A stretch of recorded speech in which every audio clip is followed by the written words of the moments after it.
Hi guys, this is Tablet-News.com and it's been a while. We're here with a HUAWEI MatePad 11.5 2023 and we're lucky enough to have its detachable keyboard and also a case. The product is priced at around 300 or 400 euros in Europe and we're here for a full review. It's supposed to be a bit of a PC replacement on account of the keyboard, and yes, it also supports stylus. So let me just take it out of the case and we'll be back to it later. Now, you should probably know that this is a pretty fresh product. It shouldn't be confused with the HUAWEI MatePad 11, which we knew a few years ago. So, first things first, we're dealing here with an 11.5-inch productivity-focused slate with a metal unibody case, available only in a Wi-Fi configuration with a Snapdragon 7 Gen 1 processor inside, and also with 6 gigs of RAM or 8 gigs of RAM and 128 gigabytes of storage. We are lucky enough to have the version with the 8 gigs of RAM. Now, aside from that, it runs on HarmonyOS, and I think it's time to start the review. Okay, so first things first, it's got a unibody metal build with invisible antennas. This is all metal, very nice to the touch and very premium, with a thickness of just 6.85 millimeter, and the device weighs merely 499 grams. Even the camera area is good looking. It's pretty grippy. It's gray and the screen draws some fingerprints, but not as many as expected. The thickness of the bezels is, I would say, medium, but good enough to rest your fingers when you're watching a YouTube clip, for example, and that's just one example. It's a rather light device with good grip and a very solid build, and this feels like an evolution compared to nowadays mid-range or affordable tablets. The keyboard is well spaced. It has a distance of 1.5 millimeters for the keys. It's actually comprised of two parts. This one here, which is actually the protection with a kickstand, and this one here, which is actually the typing part. With the magnetic attachment, this is the space key, and the numeric row. These are quite comfy keys, they're soft to the touch, and they're suited for students and journalists. Just one example. Okay, so let me put this here, and we're done with the design. I think it's time to discuss the screen. And when we're discussing the screen, let's opt for a more colorful background. The panel we are relying on here should scare you, at least on paper. It's a TFT LCD, but it's one of the good TFTs. It's an 11.5-inch TFT with a resolution of 2200 over 1440 pixels, 84% screen-to-body ratio, and 120 Hz refresh rate, which should be good enough for your gaming needs. Now, we have this test here, which we usually employ when testing out screens. So let me turn down the volume a bit and check out the video here. Okay, so the screen is definitely impressive. Back in the day, I used to fear TFT panels. No longer. It's actually pretty bright, crisp. It has generous view angles, and even the contrast is solid in full sunlight. Color me impressed. Now, aside from that, we also did our own tests and measurements and etc. And we have here a bunch of results to check out. So, yeah. First of all, let me start off with the brightness, obviously. So the brightness is superior to all the other tablets we've tested, 649 lux units. What this means is the fact that we're dealing with a very bright screen and one of the better LCDs. It even beats tablets which have OLED screens from the Galaxy Tab S series. So once again, pretty impressive. Now, we should probably go inside the tablet to learn more about its specs, and for that we should have the IDA app here somewhere. Not sure if it's installed or not, but I guess we'll have to see. Okay, so I'm guessing that we should probably disconnect this because the keyboard was connected, and here we are with the IDA app. I can tell you right from the get-go, it's a Snapdragon 7 Gen 1 processor in a version which is, well, not a 4G one, obviously. You can see it here, Snapdragon 7 Gen 1. There are two versions of the device, 6 or 8 gigs of RAM. We have the one with 8 gigs of RAM and 128 gigabytes of storage. The GPU is the Adreno 644. Now, benchmarks, well, honestly, it's been a while since we tested the tablet. We don't have that many benchmarks, but we'll make do. So, Antutu 10 is still pretty fresh. This is the only tablet we tested here, 664K points. This means that it's able to compete pretty closely to a phone like the Honor 90. Just one example. Geekbench 6 is also here, and this is the test. We're beating the other tablet we tested. Geekbench 5 is a bit more relevant. You can see us placed right below MatePad 11 and above HUAWEI Pad 5. When it comes to the graphics, we have 3D Mark, Slingshot, let's see a more relevant one, the Slingshot, this one here, where we're beating the Galaxy Tab S4, and there's also the Slingshot Unlimited, where we're once again beating quite a few tablets, even though once again we haven't tested as many lately. So pretty much on par with the latest mid-range phones. That's the idea. Now, when it comes to the temperature, I should probably also start by mentioning we do not have throttling problems. After 15 minutes of throttling test, we only lost about 8%. So yeah, that's nice. In benchmarks, we achieved 34.5 degrees Celsius, in games 33.4 degrees Celsius. So no overheating here. When it comes to the battery, the tablet has a 7,700 mAh unit, lithium polymer, with a 22.5 watt charging, and the charger is bundled. This is the video playback test, where we achieved an impressive 15 hours and 30 minutes, beating the Nokia T21, Galaxy Tab S6, and a slew of other models. First placed. When it comes to continuous usage, it's second placed only to the Galaxy Tab A9.7, beats the HUAWEI MatePad 11, beats Xiaomi Pad 5, and the Galaxy Tab S's of the past year. Now, years. The charging takes 2 hours and 13 minutes. It may seem like a lot, but compared to what we achieved with other tablets like, I don't know, the iPad or Galaxy Tab S's with their 3 hours, I would say we're doing fine. It's able to charge faster than Galaxy Tab S5e, but slower than a model like, let's say, Xiaomi Pad 5. Yeah, so when everything's said and done, I think we can safely proceed to the acoustics. We have a pair of speakers here, 2 of them stereo on this side, and 2 of them stereo on the other side. Now, we can definitely use a sound test here, and let's check it out. I'm actually pretty satisfied with the bass, the high notes and the voice, and I feel that the speakers are pretty well balanced, the left ones and the right ones. None of them dominates. The sound is pretty well distributed. Now, let's see how we're dealing when it comes to the decibels. Okay, so after those judgments, we also have some figures for you related to volume power. When it comes to the left part of the speakers, with our acoustic sample test, we achieved 83.5 decibels, which is actually not bad, and then 85.2 with this height here. Taking into account these values, we beat the Galaxy Tab S4 and the Galaxy Tab S Ultra even, which is new and powerful, dating from 1.5 years ago, but we're below the MatePad 10.4 2022 and the MatePad 11. In games, just 87.2, we usually require 100 for phones, for tablets it may be different. We're surpassed by 16 other tablets, but we're beating the Galaxy Tab A7 Lite, we're below the Tab S8 Ultra and the Nokia T21. As far as the cameras are concerned, here at the front there's an 8 megapixel shooter with an ultra-wide lens for video calls and selfies, 105 degrees, and at the backside a 13 megapixel shooter with a bit of a surprise.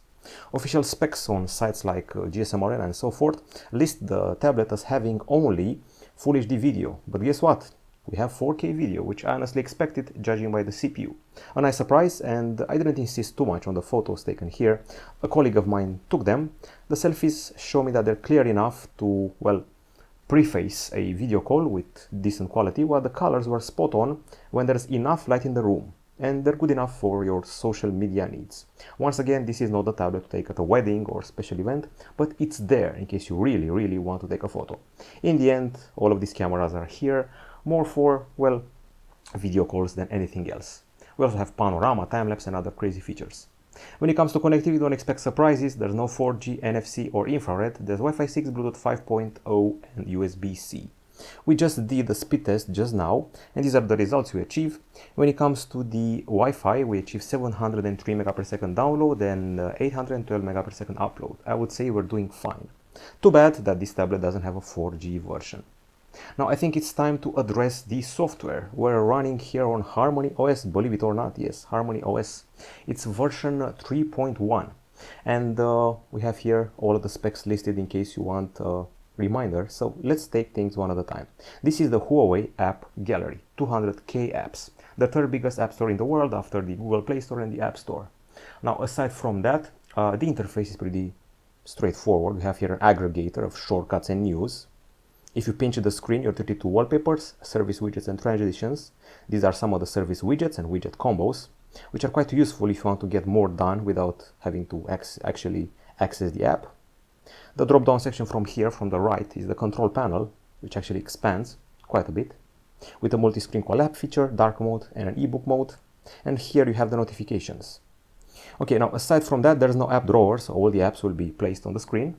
And we have the nifty trick for multitasking, this bar here. Now, if you open, for example, the gallery, it's like this, it's a floating app, but you can make it full screen. And then if you want, for example, to write an email, you keep it pressed and do this. So you have a split screen experience, and you're just getting started and you're writing the email, and you have here the photos, which you can see and attach. We also have app pairs. I just paired one here, and I just opened up the note-taking application and the photos. Those are just some examples of multitasking on this 11-inch screen.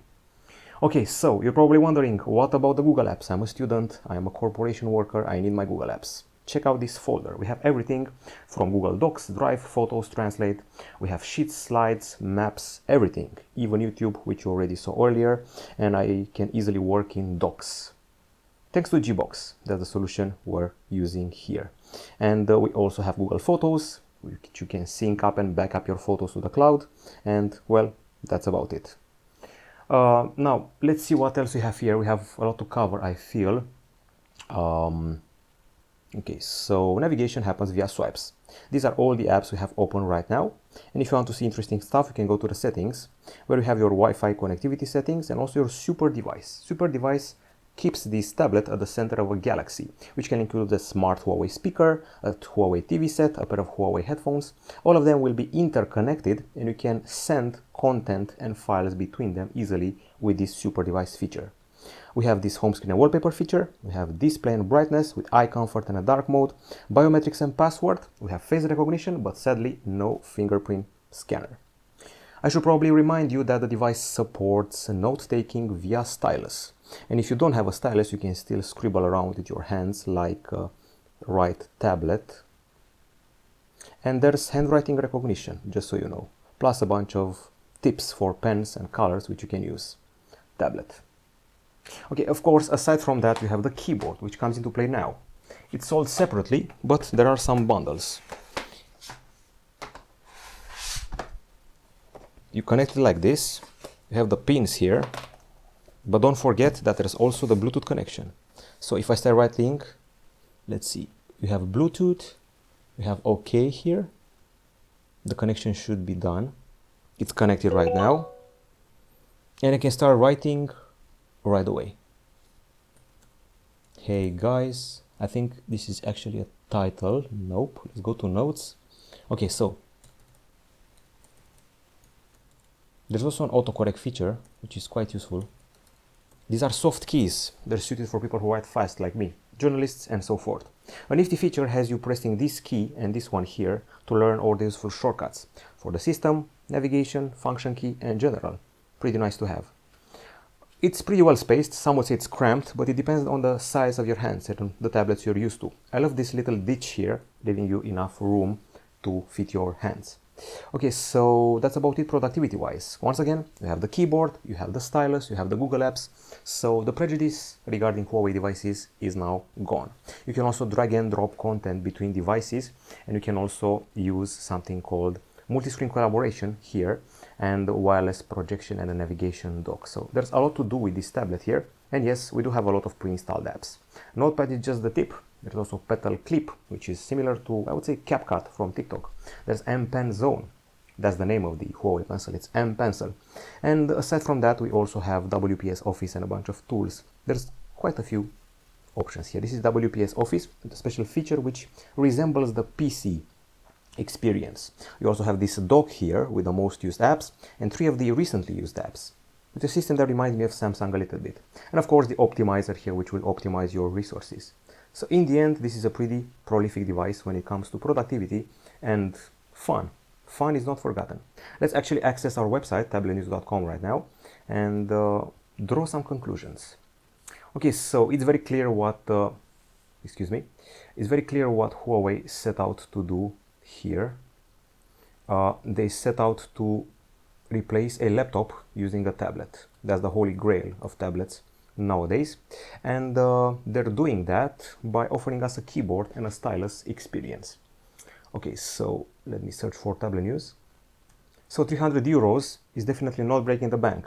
It's a solid price, and they're offering some premium stuff here. The screen here actually beats in brightness several other high-profile tablets on the market, brightness-wise.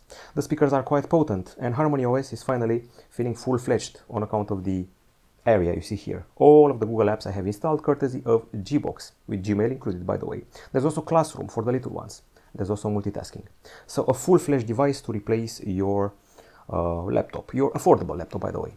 On the Pro side, we have the bright screen, the comfy keyboard, solid build, pleasant speakers, sound, good performance, 4K video capture, good battery life, and Google Apps, plus the whole interconnection with other Huawei devices. Those are the pros. On the cons, no 4G, no NFC, no fingerprint scanner, no bundle stylus, you have to buy it separately.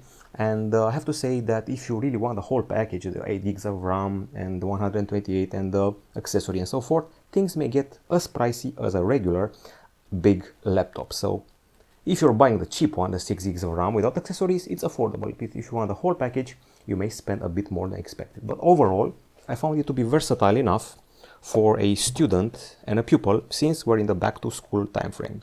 The choice is yours. It all depends on how you gotten accustomed to the format, because 11.5 inches is small, but not that small. That's it from us, Tablet-News.com. Hope you enjoyed the review. Goodbye.